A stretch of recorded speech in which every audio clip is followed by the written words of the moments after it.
Salut tout le monde. Non, vous inquiétez pas. Mais non, c'est que si on se serre la main, des stress. D'ailleurs, c'est pas la première maladie qui se refile en se serrant la main. Hein. Enfin bref, serrer la main de personne. Vraiment, serrer la main de personne, c'est trop dangereux. Serrer des meufs, c'est un autre...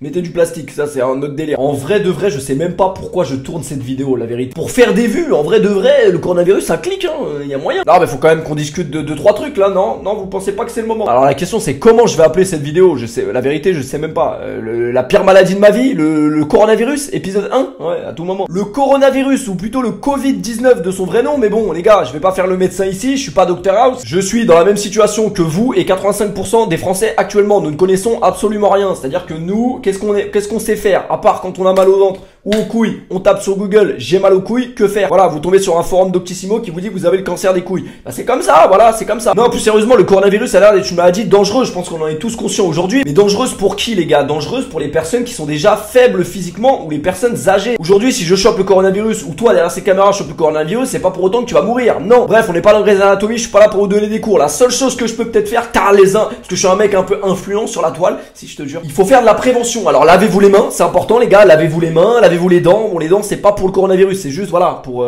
tu pues de la gueule, respecte le mec à qui tu parles, tu vois. Lave-toi les dents, c'est important. Ouais, lavez-vous les mains, y a quoi d'autre? Toussez dans votre coude. Bon, Kipembe, si tu vois cette vidéo, mercredi frérot, si t'as envie de tousser, tu tousses. Nique sa mère Hollande, voilà, vraiment, parce que la dernière fois que t'as mis tes mains près de ta bouche, non parce que je veux bien que le coronavirus soit un truc très très dangereux, etc. Il faut faire de la prévention, mais les gars, se faire sortir de Ligue des Champions en 8ème tous les ans, vous pensez que c'est pas dangereux ou pas? Pour la santé, vraiment, est-ce que vous pensez que c'est pas dangereux? Bon, je vais arrêter de faire le con, c'est officiel, le Paris Saint-Germain jouera son 8ème de finale de Ligue des Champions, retour au Parc des Princes à huis clos. Que signifie huis clos? Huis clos, c'est assez simple, ça veut dire que dans le stade, il y aura absolument personne, à part peut-être Anne-Laure Bonnet, c'est toujours voilà, agréable pour les joueurs et pour leurs yeux, mais voilà, il y aura absolument personne, comme quand tu joues en régional tous les dimanches, même ta meuf vient pas te voir, même ta daronne vient pas te voir, ça va être pareil au Parc des Princes mercredi, et ça fait chier, on va pas se mentir. C'est une nouvelle terrible, voilà, on va pas se mentir, mais maintenant vous êtes au courant. Non, je le précise parce que si Thomas Meunier tombe sur la vidéo, il pourra pas dire ouais mais moi je savais pas, parce que lui tu sais il va arriver au Parc des Princes mercredi. Kylian, t'as vu, il y a personne, ils sont pas venus, ils ont la flemme les gens quoi. Non mais je savais pas que c'était à huis clos, moi je savais pas. Franchement là je rigole etc, mais je suis arrivé à un stade où plus rien ne m'étonne. Les gars, vous vous rendez compte quand même qu'on va jouer le match le plus important de notre saison à huis clos. Genre vraiment ça arrive à qui ça arrive qu'à nous, des trucs comme ça. Voilà, il y a carrément une nouvelle maladie qui s'est créée juste pour nous mettre des bâtons dans les roues. Non vraiment plus rien ne m'étonne. Après la prochaine étape, ils vont nous dire quoi? Mbappé a chopé le coronavirus, il pourra pas jouer mercredi.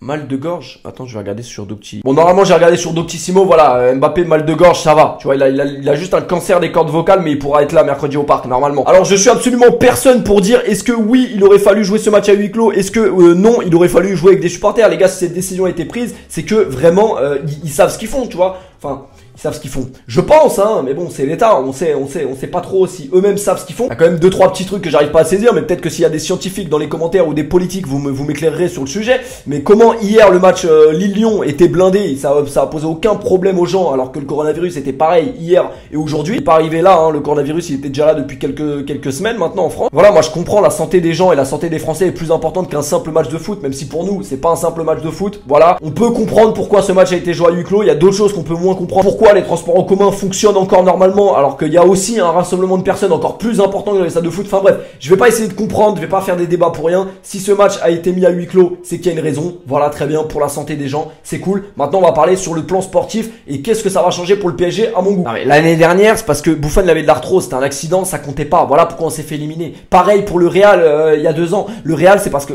Neymar il était blessé, qu'est-ce que tu veux faire? Le Barça, le 6-1, c'est... Unai Emery.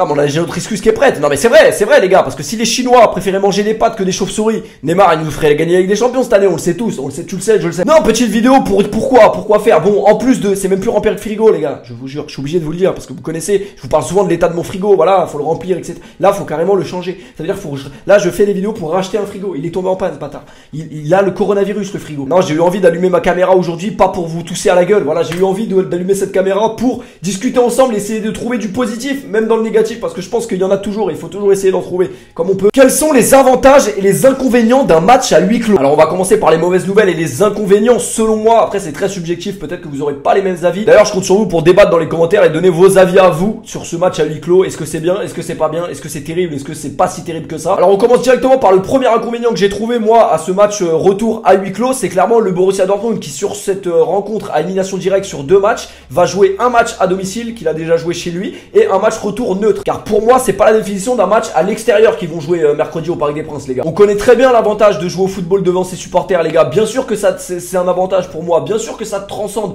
de jouer devant ton public. Encore plus un match retour de Ligue des Champions où t'as perdu le match aller. Bien sûr que ça t'aide. Et si vous me dites le contraire, vous êtes des menteurs. Bien sûr que le PSG aurait besoin de ses supporters mercredi pour inverser la tendance contre Dortmund. Ce serait mentir de dire le contraire. Selon moi, c'est injuste qu'une équipe ait eu l'occasion de jouer devant ses supporters et au match retour, l'autre équipe n'ait pas cette occasion-là. Pour moi, c'est injuste. Qu'on soit d'accord, hein, s'il y a des matchs aller et retour, c'est pour que chacune des équipes joue devant ses supporters et joue dans son propre stade. Là, pour le coup, ça va pas être respecté. Dortmund a joué le match aller chez lui, devant ses supporters. Le PSG va jouer le match retour chez lui, dans un stade où il y aura absolument rien, pas de supporters, neutre. C'est pour ça que je vous dis que selon moi, c'est injuste dans le sens où Dortmund aura joué un match à domicile devant ses supporters et un match retour neutre, puisque pour moi, c'est pas un déplacement à l'extérieur. Voilà, vous allez me dire, si, ils se sont déplacés. Oui, ils se sont déplacés en bus, c'est bien. Ils se sont déplacés pour aller au Parc des Princes, mais pour moi, c'est pas une rencontre à l'extérieur. Deuxièmement, on va parler de la règle du but à l'extérieur, justement. Tiens, qu'est-ce que cette règle? Si les deux équipes ont marqué le même nombre de buts sur l'ensemble des deux matchs, celle qui a marqué le plus de buts à l'extérieur se qualifie pour le tour suivant. Moi, je suis tout à fait d'accord avec cette règle, y a pas de souci. Mais vu que là, Dortmund va jouer 0 match à l'extérieur, quand même, on peut le dire ou pas? Comment ça se passe pour cette règle? Non, je sais pas si vous essayez de comprendre ce que j'essaie d'avancer, hein, mais pour moi, voilà, bien sûr que le PSG sur cette double confrontation, qu'on se qualifie ou qu'on se fasse éliminer, aura eu un désavantage par rapport à Dortmund. Tu vois ce que je veux dire? Deuxième inconvénient d'un match à huis clos, je pense qu'une frappe d'Erling Haaland petit filet, comme au match aller, pourrait causer vraiment des troubles auditifs aux gens qui vont regarder ce match. Voilà. Et aux joueurs également. Je pense que ça pourrait être terrible. Non, parce que je pense que vous avez tous déjà vu un match à huis clos, hein. Je regardais Juve-Inter hier. Pas un bruit. Voilà. T'entends tout. T'entends les insultes. T'entends les joueurs. T'entends les bruits des ballons quand ils se font des passes. T'entends un bruit de ballon. Alors imagine la frappe d'Haaland à l'aller s'il n'y avait pas de public. Non, plus sérieusement, pour continuer sur les inconvénients, je pense que voilà, c'est une situation inédite. Ça arrive quasiment jamais ce genre de match pour les joueurs. Ils sont pas habitués à ça. Voilà, donc c'est très spécial de jouer à huis clos et ça pour tout le monde. Donc là, vraiment pour moi, les deux qui peuvent être désavantagés, c'est le Borussia Dortmund et c'est le Paris Saint-Germain. Maintenant, la seule chose à faire pour eux, c'est s'adapter à ce contexte. Voilà, que ce soit du côté du Paris Saint-Germain ou de Dortmund. Après, c'est des joueurs professionnels, ils sont censés gérer ça. Mais bon, entre censé être et le faire, c'est différent. Alors les avantages maintenant d'un match à huis clos, parce que j'ai quand même réfléchi à peut-être trouver du positif dans le négatif, entendre Mauro Icardi rigoler quand Cavani va rater une frappe, ça pourrait être voilà, ça pourrait être au moins marrant. Deuxième avantage, il n'y aura pas de fumigène dans les tribunes pour effrayer certains joueurs un peu plus fragiles que d'autres, hein. Demande à Rabiot, il va te dire. Pas de banderole également, peut-être qui pourrait mettre la pression à certains joueurs, hein. Pas de banderole pour dire à Neymar et Mbappé qu'ils ont chaud de gagner des matchs. Ah là là, la peur de gagner. Moi, je pense vraiment que Neymar et Mbappé, la seule chose dont ils ont chaud, c'est pas le coronavirus, c'est pas la peur de gagner des matchs, c'est juste de se barrer du PSG à la fin de l'année. Ça, vraiment, je dis, ça, c'est la seule chose qu'ils ont chaud. Vraiment, le PSG, un centre de détention. Non, plus sérieusement, on rigole, les gars, mais il faut quand même y penser à cette question-là. Peut-être que le PSG jouer sans supporter, est-ce que c'est pas une chance pour eux au final? Hein? Vraiment, je vous le demande vraiment. On parle pas quand même de n'importe qui, on parle d'une équipe qui a 7 joueurs sur 11 qui ont des traumatismes crâniens. C'est-à-dire que c'est des joueurs qui ont du mal avec la pression. Peut-être que jouer sans supporter va permettre de libérer ces joueurs-là. Et peut-être que au final, on se rendra compte que c'était peut-être pas une mauvaise chose que le PSG joue sans supporter. Peut-être que c'est une chance qu'on nous donne là, je sais pas, hein, j'essaie de réfléchir comme je peux. Peut-être les gars que jouer sans supporter, c'est une chose qui va libérer certains joueurs qui ont peut-être trop de pression en Ligue des Champions, qui ont vécu les échecs Manchester, qui ont vécu les échecs Real Madrid, qui ont vécu les échecs remontada. Peut-être que pour eux c'est un cadeau de jouer sans supporter et se faire insulter par des mecs torse nu quand ça se passe mal. Tu vois ce que je veux dire? Mais si personnellement pour moi non, c'est des genres de foot professionnels. Avoir des supporters dans le stade, ça peut que te rendre meilleur, ça peut pas te rendre moins bon. Mais bon, avec ce PSG là, c'est peut-être légitime de se poser la question. Deuxièmement, bah c'est génial, il y aura pas d'envahissement de terrain si on se fait encore une fois sortir des huitièmes de finale de Ligue des Champions, parce que vraiment, je vous dis que si Paris perd ce match, vous vous rendez pas compte du cataclysme que ça va. J'ai utilisé le mot cataclysme fluidement tellement ça va être vraiment le bordel. Vous vous rendez pas compte encore. J'espère qu'on va pas se faire sortir, bien sûr, mais si on se fait sortir, vous vous rendez pas compte du bordel que ça va engendrer. Le club va s'effondrer, vraiment. Dernier avantage, je ne serai pas au Parc des Princes, et ça peut-être que c'est une putain de chance, non? Je sais pas. Vous pensez pas? Bref, voilà, j'ai essayé de trouver du positif et du négatif dans ce match à huis clos.